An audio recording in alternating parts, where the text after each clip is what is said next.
Well guys, it somehow got worse. Over the span of like a week, MrBeast and his team have gone from being the most successful people to ever touch this platform to some of the most controversial influencers on the internet. Now, if you've somehow managed to go the last 2 weeks without hearing anything about what we're going to be talking about today, then you, my friend, have quite a lot to catch up on. So much so that I'm probably not going to even try and do a recap in this video, because what we're going to be talking about today is going to take a really long time on its own, and I'm trying to keep this video as short as possible. However, just for context, I will tell you what kind of brought about what we're talking about today. Over the last few weeks, Ava Chris Tyson, a long-running member of the MrBeast team, has been exposed for being into some, really funky shit. If you want more details on that funky shit, I will leave a link to a video on that in the corner. But with a long-running member of the MrBeast team and MrBeast's best friend being exposed for this, people started to do some digging on MrBeast and the rest of the team, and a lot of bad shit has been found. Clips and screenshots have resurfaced of MrBeast saying some really weird shit, stuff that sort of aligns with what Ava Chris Tyson was doing. It's not a very good look. And because of that, the internet's perception of MrBeast has at least momentarily changed, and it's caused some people who used to work for him to speak out. Most notably, a YouTuber named Dogpack404, who released an hour-long documentary, almost, exposing MrBeast for a lot of shady practices and some downright illegal shit. Faking videos, running illegal lotteries, mass exploitation of his audience. It's some pretty serious stuff. Since this video has been uploaded and since it's gone viral, I have had countless requests to take a look at it, and I'm gonna be honest, when I first saw it, I was like, okay, this is just somebody trying to cash in on the drama. But after watching this video from start to finish, this needs to get out to as many people as possible. It's a very well-made, no stone unturned approach to doing this, and I think it's important that people see it. However, I will not be showing everything because I highly recommend that you go watch this video on your own. Seriously, I would recommend you watch this video over watching mine. This is just going to be my take on certain situations this guy talks about and try and help expand upon some of the things he said. If you want all the information, go give this video a watch. Shit gets pretty crazy. But with that being said, let's not waste any more time. Let's begin. Please subscribe. Hi, I wanted to provide some context to this video. I'm a former MrBeast employee, and today I am alleging that the company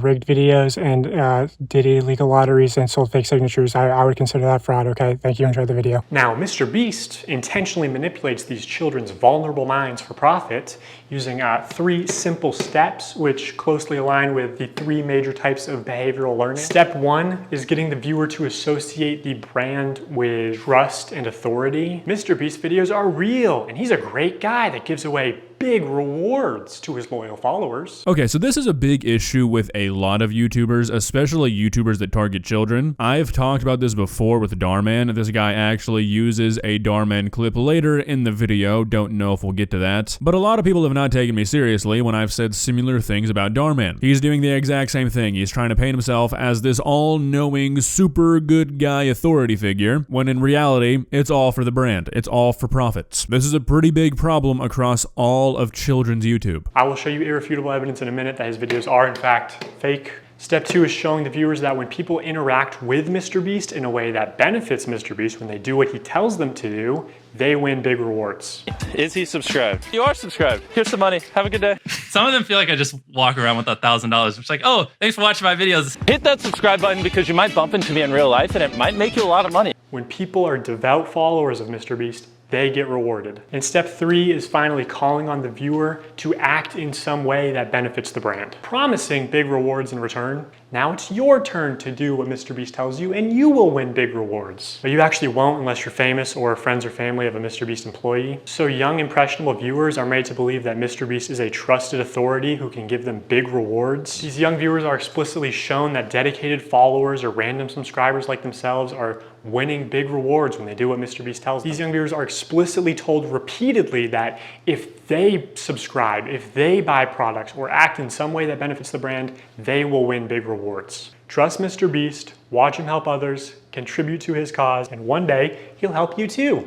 That's the formula. Okay, so this is something that a lot of big YouTubers have been taking advantage of for a pretty long time, and it's something that I don't understand why YouTube hasn't cracked down on. The call to action is a staple of YouTube. It sounds crazy, I know, but videos where you ask a person to subscribe versus videos where you don't, the amount of subscribers is increased by like 100 times. As a YouTuber, you are shooting yourself in the foot if you don't at least subtly ask for likes or ask for subscriptions. However, the way that MrBeast does it, and the way that a lot of YouTubers do it, is kind of manipulative. If you have a sibling or a cousin who's like 8 to 12 years old and you have to interact with them frequently, it is hard to explain to a person who does not have to do that how fucking stupid kids are these days. Like, look, I'm sure I was a pretty stupid kid, but you guys don't understand. When MrBeast says stuff like subscribe for a Lamborghini or subscribe for $1 million, anything like that, kids are like, oh my god, I'm about to be fucking rich. And this is kind of what this guy is talking about. These kids that watch MrBeast, they just know no better, and MrBeast takes advantage of that constantly, and in a lot worse ways than just asking for subscriptions. MrBeast fakes his videos in ways that are worse than you realize. I say that because he's been exposed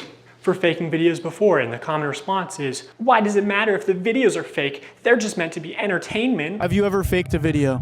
No. But this train track is CGI, these bus wheels are CGI, this explosion is fake, this shredder is CGI, this car is digitally lifted, this pit is fake, this guy is fake, this raccoon is a paid actor, this island costs more than $1, this city is not abandoned, these buildings are CGI, but it's not your only way out. You can literally get an Uber to the airport for $20. That's not a lurker. It's just a guy. This whole room is fake. This contestant is an actor and a secret employee at MrBeast. They had him dive through this fake door twice. This line is scripted. This action is scripted. In fact, pretty much all the videos with Mac are scripted. Okay, so I will be the first one to admit, when the whole Rosanna Pansino thing came out, I think that's her name, I was of the opinion of, oh my god, who the fuck thought that MrBeast videos were real? Obviously they're fake, they're YouTube videos, they're for entertainment, and to be honest, I still hold that opinion. To this day, I cannot imagine anybody older than 12 thinking a MrBeast video is real, at least in the sense that everything you're seeing on camera happened in the way that it's presented. So this CGI, all of this stuff, it doesn't really bother me. However, something that I failed to consider when talking about that Rosanna Pansino situation, and something that this video opened my eyes up to, it's not really about whether or not these videos are fake. It's about what MrBeast is able to do when his audience thinks that everything he does is real. Now, him faking videos is still an issue, and it's something this guy's going to talk about later, but I think the perception that faking these videos generates is the core issue. MrBeast being able to become this figure where he can literally say anything and his audience is going to buy into it, and that allows him to make a fuck ton of money. Okay, so MrBeast fabricates some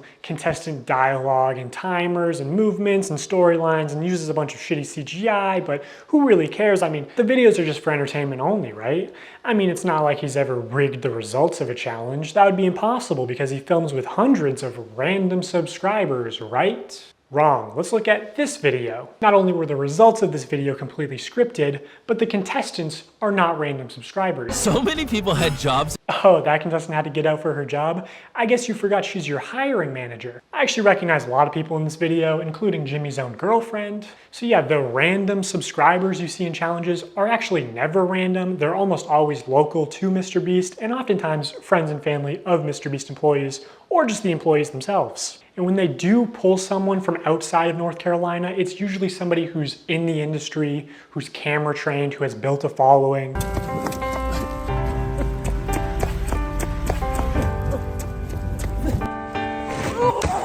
Hey, anyone I'm friends with watching that wants 10 grand? They are never random subscribers. If you subscribe, you will not win $1 million.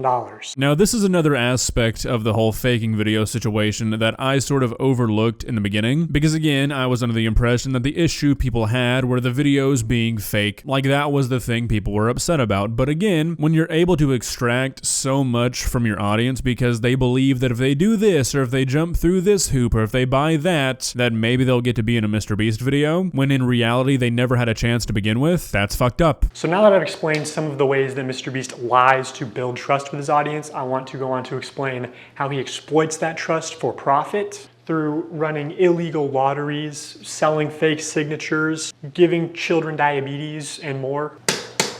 A call to action is simply when you tell the viewer to do something. Saying subscribe is a call to action. Early in his career, MrBeast found a better version of this where he takes a call to action and he adds positive or negative reinforcement to it. Now, as adults, we can recognize that subscribe for a cookie is a joke. It's not a real offer, but again, MrBeast's audience is primarily children who may have authorities in their life that actually use sweet treats or video game detentions as forms of reinforcement, and you aren't born understanding sarcasm. Whatever the reason, these reinforced call to actions are more effective than just saying subscribe. Oh, but there's an even much better version. The call to action giveaway. Okay, so this is what I would consider my main takeaway from this video, and it's what I'm going to be focusing on the most. Like I said, I've never really cared that MrBeast videos are fake. I figured everybody knew that. But it's one thing to fake videos and profit off of those videos because they are entertaining. It's a completely different thing to fake videos and build up a trust with your child audience, and then exploit that trust to manipulate those children and make yourself millions upon millions of dollars through pretty shady methods. So yeah, that's what a call to action giveaway is. At best, they are a way to buy subscribers, but much of the time they are legitimate scams. Either a YouTuber doesn't actually give away a prize, or in the case of these live streams, they are illegal lotteries where the only way to win a prize is by making a purchase. And obviously, I'm not a lawyer, so I'm just gonna show you the law and then show you irrefutable evidence of what's being done, and you can make your own conclusions. The FTC defines a lottery as containing 3 elements: a valuable prize, random chance, and consideration, which can be time or effort, but in most cases is just payment.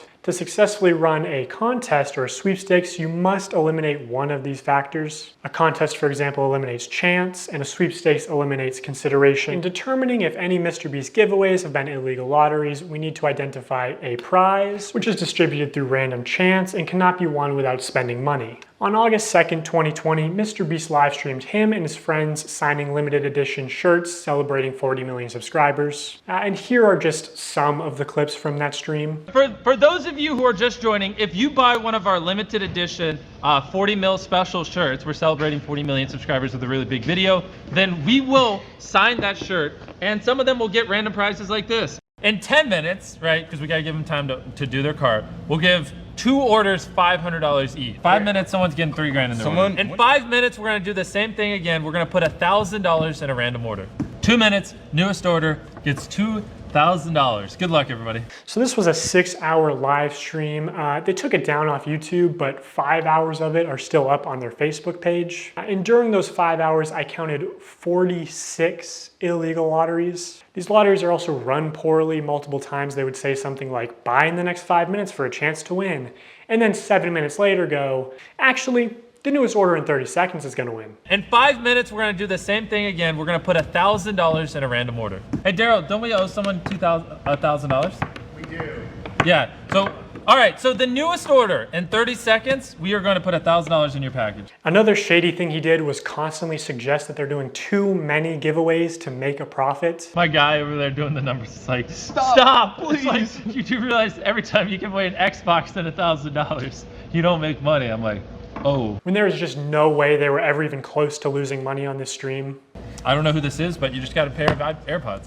Oh my gosh, we're not making money. Almost everything that someone's bought, we put something in their package. I'm not gonna make money. In 5 hours, they gave away about $50,000 worth of stuff and sold over 50,000 t-shirts. Selling these t-shirts at $42 each, profit margin would be about $22. But even if they were making like $1 per shirt, they would still be fine. Also, by my estimates, only 1 in every 1,600 orders actually won a prize. And I guarantee he has real-time analytics on his laptop. He knows they make more money every time he says, oh my God, guys, we're giving away so much stuff. We're not even gonna make a profit. Please, don't you want me to make a profit? Okay, so that was a pretty long clip, but I wanted to let it play out because honestly, and I'm saying this at the risk of kind of sounding stupid, this is one of those things that I just assumed MrBeast was not doing. I have never, in my entire life, sat down and watched a MrBeast video from start to finish, other than the few I've talked about. I've never watched a live stream. I really have no idea about the man's social media presence and how he conducts things in these videos. I honestly just kind of assumed, since I never heard anything bad about him when it comes to these giveaways and stuff, that he was just doing what he said he did. However, it appears I was completely wrong. Just watching this clip, watching what was going on in these live streams, I can't believe nobody ever called him out for it. Or, I mean, I guess I can because the only people watching these live streams were children. And that's why MrBeast and the whole team felt so confident doing this. I mean, you can't take advantage of most adults like this. Not saying none, because I'm sure some people would fall for it, but this is just so black and white as an adult watching this. Any adult who watches this knows that millions of children would fall for it. And it really begs the question of what kind of person is willing to do this. Like seriously, listening to him do the whole, oh no, we're not making any money, how are we doing this, we're giving away so much. It's just like, really, dude? Like, that is the kind of shit that will not work on anybody who has a developed frontal lobe. I mean, there's just really no way around this, and it's kind of uncomfortable. He knew exactly what he was doing. He was taking full advantage of every kid watching his videos, and watching these live streams makes that extremely evident. Now, of course, he has to make money. What he's doing is a business. Whether he fakes the videos or not, they still cost a lot of money to produce, that's without a doubt. But that doesn't excuse using these shady methods to exploit children that seem to a lot of the times cross over the shady threshold and become just fully illegal. And the clip from the live stream we just saw is not even close to the only example of this happening. Like I said, I can't show everything that this video highlights, but a few notable examples. At one point, MrBeast did a video where for $10 you could put a picture on a rocket, and he said he would send it to the moon. Well, the rocket exploded. It did not make it to the moon, and MrBeast offered no sort of refund whatsoever to any of the thousands or potentially millions of people who paid $10 to have a picture put on the moon. There was a video titled "Buy This Shirt to Be in a Video," where the rules of how to get into a video from buying a shirt were constantly changing. They did an unboxing stream where after Jimmy received $100 in a letter from a fan, they said they're going to give away packages to whoever buys merch, which really seems like he's trying to make the kids think they're going to win some money if they buy merch. Just a lot of really scummy shit. I got all the Feastable chocolates. Let's try them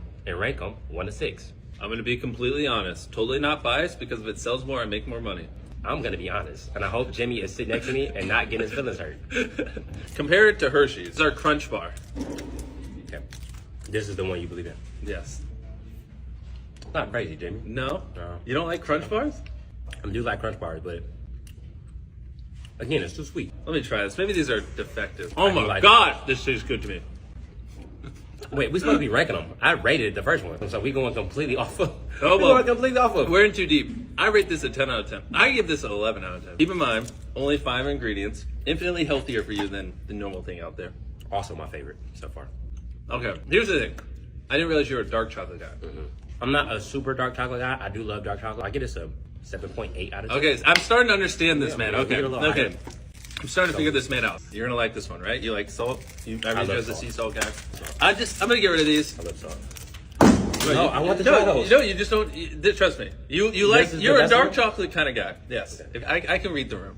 The room is red. So I wanted to include this interview because watching it was pretty eye-opening for me. It's crazy how much Jimmy tries to fight against Keith's honest review. Oh, you don't like Crunch Bars? Too sweet, this might be defective. Oh my goodness, this is delicious. Oh, so you like dark chocolate more. Oh, you're gonna love this one. You like salt, right? This one's amazing, trust me. I mean, it's like, damn. He would not let him have an opinion without saying something that made it seem like the opinion was not valid. He was genuinely just creating his own reality. If Keith didn't like it, he would not let it be the chocolate bar's fault. And he runs these sweepstakes to like bribe children with gambling to consume more sugar. Like, this is far worse than a lottery ticket, because a lottery ticket doesn't give you diabetes and only pay out your rich and famous friends. For 30 days straight, we are going to be giving away $10,000 to a lucky customer who scans the QR code on the back of any new Feastable bar.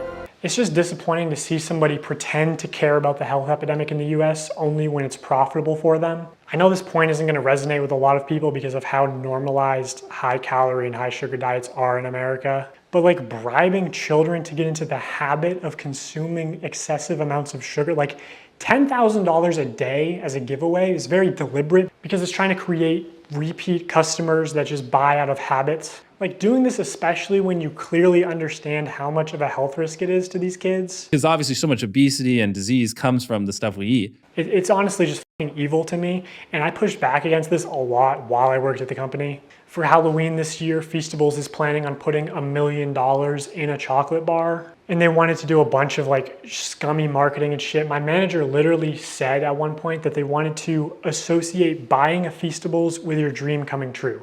So they're pitching ideas like, you know, buy a Feastables, win 10K, buy a Feastables out of a vending machine, and the vending machine just starts spitting out money.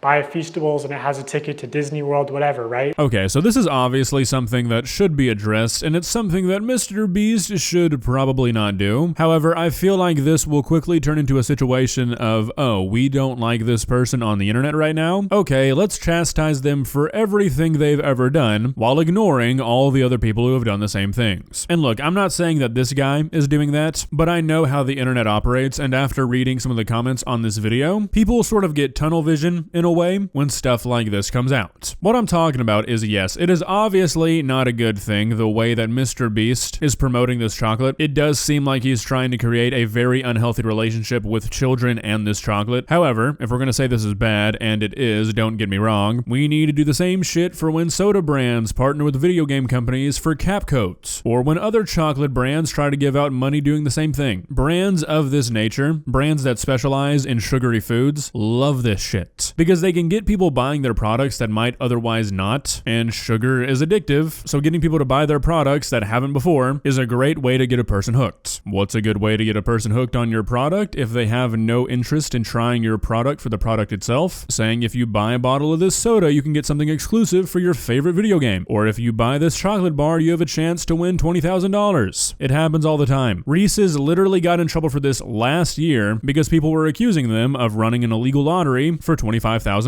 Marvel and Coca-Cola have been partnering for a while now to where if you buy a can of Coke, you can scan a code and you get a stupid augmented reality Marvel character. So look, I'm not trying to take the attention away from MrBeast. I think objectively what he is doing is far worse because there are so many incentives and the incentives are so huge. But I think it's important to attack the system rather than a person who's just taking advantage of it. Also, going back to sweepstakes law for a second, payment isn't the only form of consideration. Consideration can also be time or effort that directly benefits MrBeast in some way. Like, I don't know, if he told his fans to clean up and organize his Feastables displays in Walmart for a chance to win $5,000. Shelfie cleanup and $5,000 drawing? They thought this was going to be a monthly thing, but it got a lot of controversy, obviously. How can I successfully clean up the shelves? Wow, glad you asked.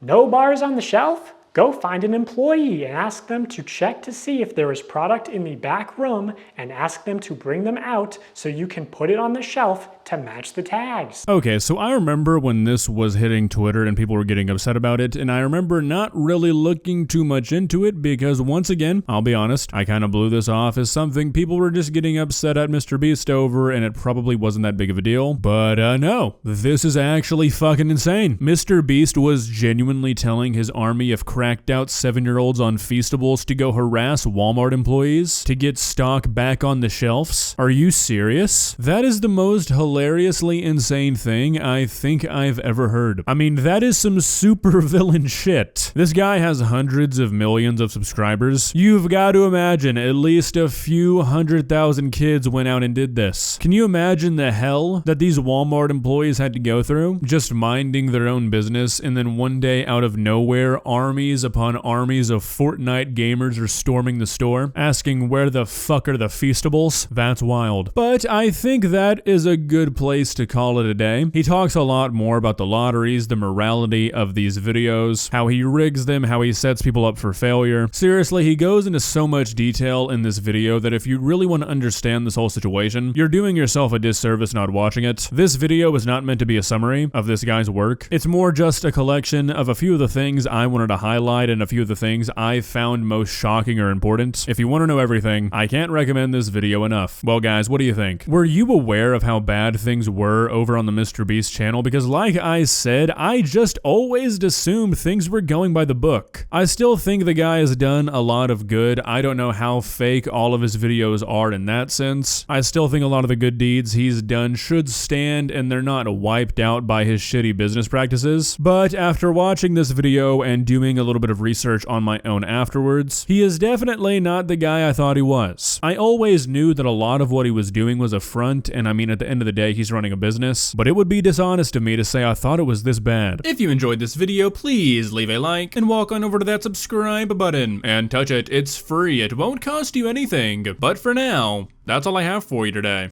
Bye.